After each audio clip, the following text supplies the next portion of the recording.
Just rolled off as 7th Congressional District Chair for the YRs. But had a great time serving in that role. Excited to move on from, that. But I think we had a great convention here this afternoon. Excited to continue to have young people engaged. I think, like we just talked about a little bit off the record, like the Charlie Kirk assassination was awful this week. But I think one thing that it did serve to do was reinvigorate Republicans to continue to fight for our message. And hopefully seeing all these young people here gathered today for this convention is a part of that.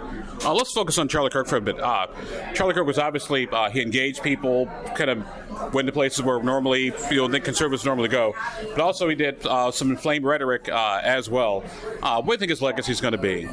I think that his legacy is going to be one of a truth teller.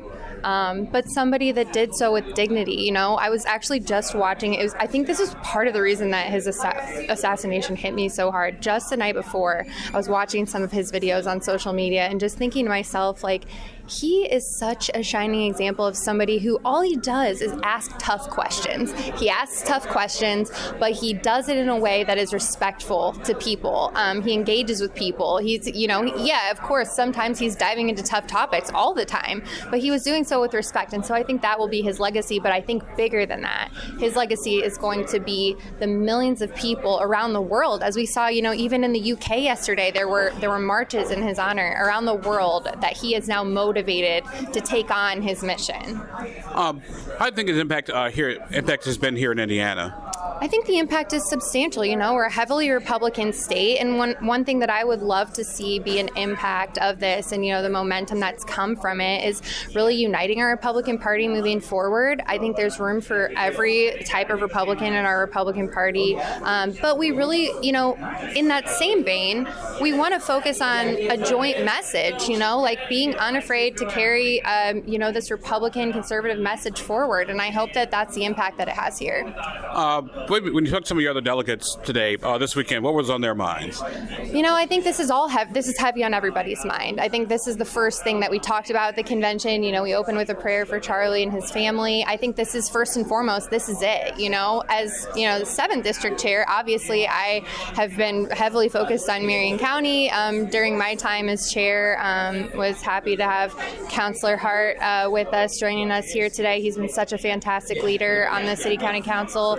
So for me personally, obviously in that role that I just rolled off of, that was a huge focus. But I think overwhelmingly the focus today, was on Charlie Kirk and just really uniting to just carry this message forward in his absence. How do Republicans, particularly urban Republicans, the Greg Ballard, Ms. Daniels type, sort of reclaim, their mantle of republicanism, in this age where it's more about TikTok and clicks and say some incendiary things that get people sued over?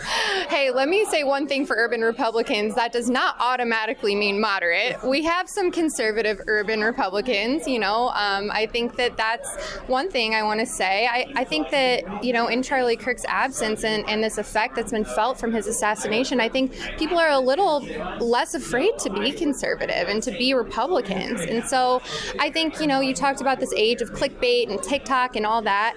Charlie Kirk delivered a message of authenticity. He was, unashamed to be himself, unashamed to carry his own message. And so hopefully that all kind of rolls together. We can say things to get clicks or get likes or whatever, but at the end of the day, let's just be who we are and be unashamed of our message. We're talking to Allie Bartlett, 7th District Republican, at the State Republican YR Convention on a Sunday afternoon, because we have nothing else better to do in our copious free time. When you look at, like I said, just sort of the rhetoric, like I said, and it's been on both sides of the issue. Let's be really honest here. Do you think this is a moment for people hey, we need to take a step back and just calm the blank down? Actually, no. I don't think that's true. I think that, there's a lot of people out there saying both sides need to calm down, both sides need to do this and that. But if I'm just going to be a truth teller, I think, Charlie Kirk's legacy leads us to do, the violence and, that type of physical threat has really come from one side. In the wake of Charlie Kirk's death, we've seen people on the right gather for prayer vigils and talk about, peacefully engaging with the other side. We did not burn buildings down. We did not shutter shops downtown Indianapolis over Charlie Kirk's death. None of that. And so, I think it's a nice thing to say, we all need to, dial it back. But at the end of the day, we are not the ones who have engaged in that type of violence. And so, no, I don't think it's time for Republicans to step back. I think it's time for us to carry our message forward unashamedly. I'm pushed back just a little bit on that one because two incidents that come to mind, which I said, hey, maybe dial down the course of rhetoric. The Minnesota incident where two lawmakers' his wife were shot and killed, and also January 6th as well. Okay, so the Minnesota incident, I don't want to talk a lot about it because I don't know all of the details. Horribly tragic. My understanding of that incident, though, was that part of the motivation was that the speaker had voted against her caucus. So she had voted against other Democrats. And so when we talk about that one a little bit, tragic for anyone to lose their life, 100%. And I'm not going to say but, because there are no buts. That is tragic. And it's not acceptable for political violence of any kind to happen. But at the same time, the angst there was that she voted against Democrats. And I mean, I'm not trying to say that every Democrat, I have a lot of Democrat friends, I have a lot of Democrats I really highly respect. But the violence just seems so inflammatory in that way. And then you brought up January 6th. Look, January 6th was an event all its own. I don't like to talk a ton about things that I don't know all the details of. But I think there were a lot of people involved in January 6th and a lot of things that we don't know still about January 6th. So I think, if I had all the details, if I were on the House committee with all the access, I could say a bit more. I don't think I would endorse, I know I would not endorse violence of any kind. But the vast majority that we have seen, violence, wreckage, these really huge mobs that are breaking windows and lighting cars on fire and all these things have come on the left, and I wish we could really temper that back.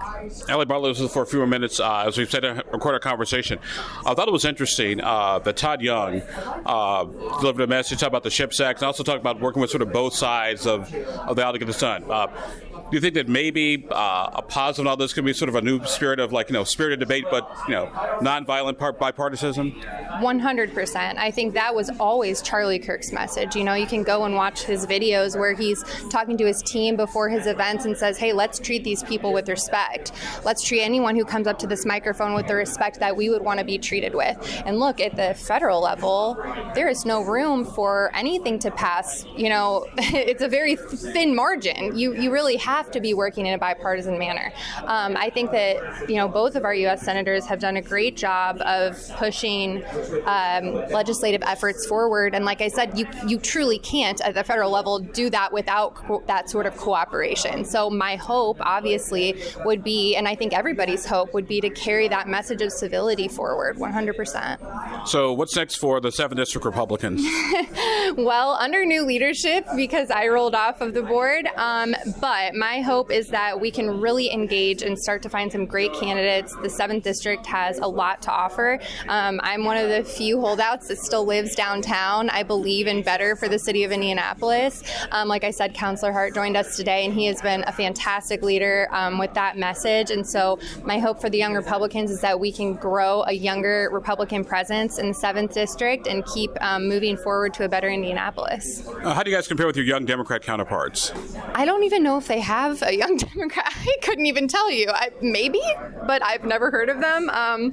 So I would say that we are very well organized. I'm sure that, obviously in the 7th District in particular, we got a lot of Democrats. And so they have the upper hand in the 7th for now. Allie Bartlett, always good to talk. Thank you very much for being with us today. Well, I appreciate you.